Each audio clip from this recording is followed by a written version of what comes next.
Hi everybody, I'm back for another segment for my Golden Chest at Shroudfanes walkthrough. This will take place in your old stomping grounds from the very beginning of the game, Seren. Now my time with this game is starting to come to a close, so I would just like to say that I've been very impressed with this game. Before it premiered on PlayStation Plus in April, I really hadn't thought much about it. But this game has slowly became one of my favorites, and if you have a friend that's thinking about giving it a try, urge them to start out on the easiest difficulty mode, which is Apprentice mode, because even on that mode at times, this game can be a little taxing, and it may take a run through of the main campaign to get comfortable with the game in general for some people. It did for me, but urge them to stay with it because I personally think this game's worth it. Now this is the only refract prison puzzle in the level. It is not in this video, but it is provided through a link in the description section, so just click that link if you need assistance. I've also got a refract prison puzzle guide on my channel that's got all the prison puzzles in the game. I tried to do them all as quickly as possible. And I've also got the tips and tricks area for people that want to get a foothold and get started. So check both of those out. Now when you run up the stairs here, you won't be able to attack right away, but you can fire limpets at your enemy.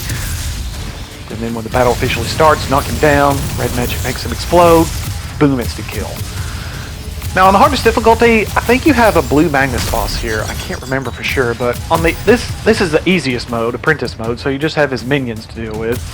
And don't forget to equip your shield, like I apparently have forgotten to here. Now this entire series is done on Apprentice mode, so there might be some enemies and obstacles not shown if you're playing on the hardest difficulties, so just keep that in mind. And don't fall into the pit like I almost did there.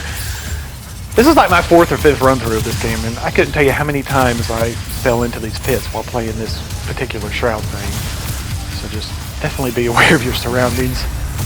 And this is, believe it or not, this is really the first time I experimented with Time Burst this much in one area, and it's really handy for enemies that zip around like this. And it's also handy, excuse me, when you get finished with a sub-boss in this area, for example, do a quick Time Burst.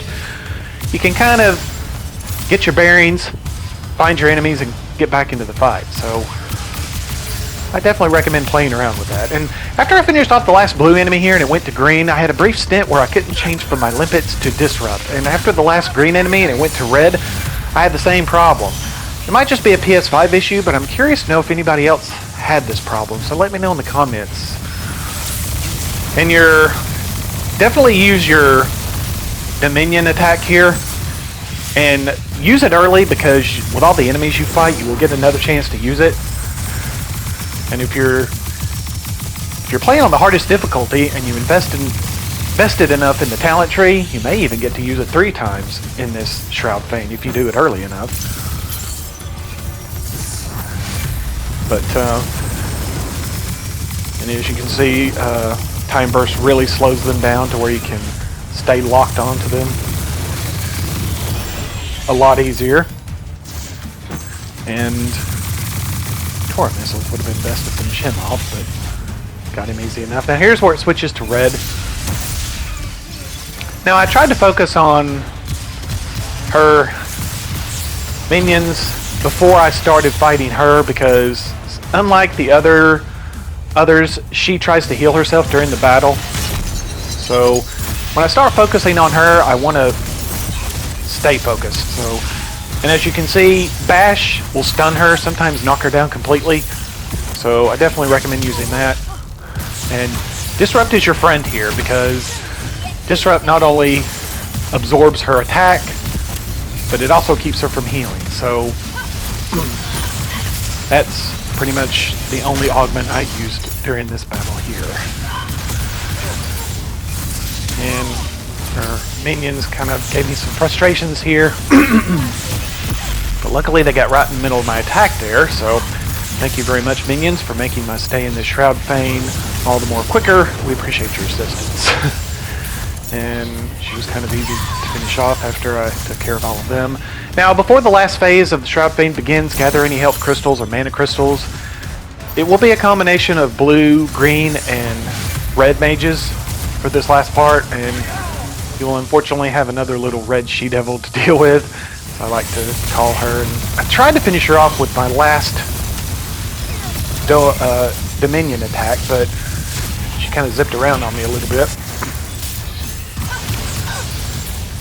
And now here is where she tries to heal. So pull out all the stops and keep her from doing that, because we'll make your battle with her all the more difficult. And I think this is where she knocks me down, right about here. And yeah, right there. I don't know how I managed to stay. I just hit hover at just the right time. So, and then I forgot about my health here too, and she almost killed me. So yeah, right there. Doesn't get much closer than that. I guess you could say I got lucky 2 times in a row here. So, and of course I finally used torrent missiles at the end. It's better to be lucky than good sometimes, I guess. You just get so into fighting here, you just forget little stuff like, oh, your health, you're almost dead. Now, I could have zipped up to the grapple point and took him out easier, but I wanted to see if I could shoot him from a distance. And, my aim was atrocious here. Now, after you mop up the last of the enemies, look around for any health and mana crystals, because you won't be able to backtrack to the Shroudfane. And you won't get a weapon here, but you will get a health stone power-up. And if you're in a Shroudfane and you don't find any mana crystals, don't use a mana crystal before you leave, especially if you're getting a health stone, because the health stone will refill your health bar and your mana bar. So just keep that in mind. And you will get some experience to boot. And when you leave the Shroudfane, don't forget about the golden chest to the right. It will contain a legendary item, and that's its lowest setting, and that's its highest. Right. So play around with that, and that will do it for this segment. If you liked what you saw, hit like and subscribe, and I'll see you on the next broadcast.